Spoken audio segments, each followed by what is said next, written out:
Yes ready. 110 शब्द प्रति minute. Start.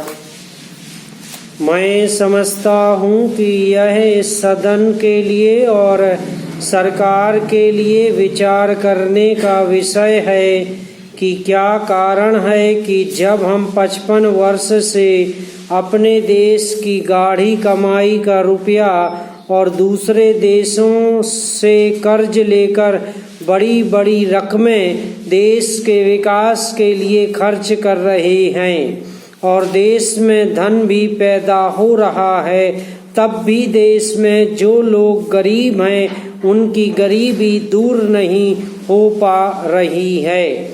क्या यह आश्चर्य की बात नहीं है? मैं समझता हूँ कि यह सोचने की बात है। पैरा, यह सही है कि हम समाजवाद के रास्ते पर जा रहे हैं, लेकिन समाजवाद के रास्ते पर ठीक ठीक चलें तो भी हम यह अंदाज़ा नहीं लगा पाते कि कितने वर्षों में हमारे देश की गरीबी दूर होगी। यह सही है कि हम योजना के तरीके पर काम कर रहे हैं, लेकिन इस बात को देखने की आवश्यकता अब पैदा हो गई है कि देश में जो धन पैदा होता है वह कहाँ जाता है।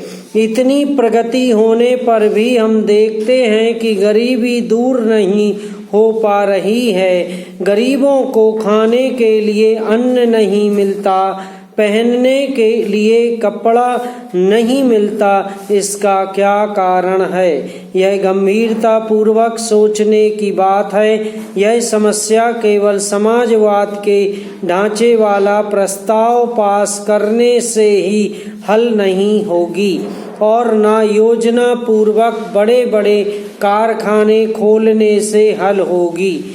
यह आवश्यक है कि बड़े बड़े कारखाने खोले जाएं, इस्पात के कारखाने खोले जाएं, इस्पात का उत्पादन बढ़े, लोहे का उत्पादन बढ़े, कोयले का उत्पादन बढ़े। पैरा। उपाध्यक्ष महोदय, मैं राष्ट्रपति महोदय के भाषण पर जो धन्यवाद प्रस्ताव है उसका समर्थन करने के लिए खड़ा हुआ हूँ।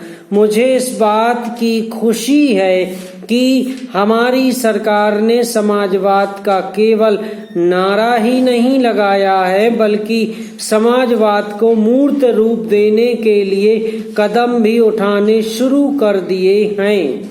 सबसे बड़ी बात तो यह है कि गरीबी हटाओ, गरीबी मिटाओ यह केवल आंदोलन ही नहीं रहा, बल्कि इसको कार्य रूप में परिणत करना भी आरंभ कर दिया गया है। इसके लिए मैं अपने प्रधानमंत्री को जितना भी धन्यवाद दूं वह थोड़ा ही है। मुझे आपसे यह भी कहने का साहस हो रहा है कि सरकार ने इस समय हमारे पहाड़ी क्षेत्रों को पूर्ण राज्य का दर्जा दे दिया है।